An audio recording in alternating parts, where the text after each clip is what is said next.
protože jestli ne, tak vole já se vyseru neironicky na YouTube, kámo.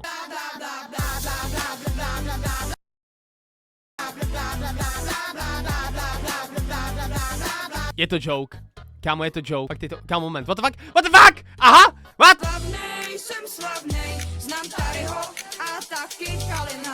Znám Taryho a taky Kalina. Já znám taky Taryho, protože mě pořád šaluje. OK, už stávat, říkala mamina.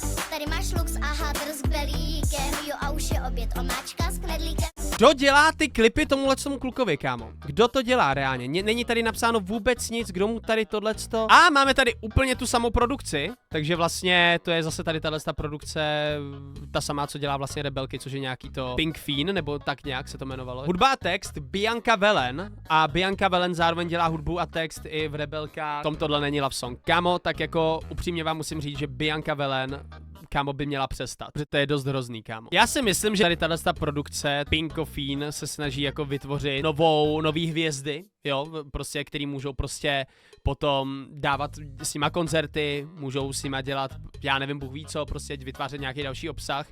A myslím si, že je to docela hrozný, popravdě. Protože i když si, kámo, vybavím reálně ty staré písničky z Lollipops, kámo, na který já jsem vydával reakce, na ty úplně první písničky, ke kterým já jsem se dostal, tak nezněly blbě.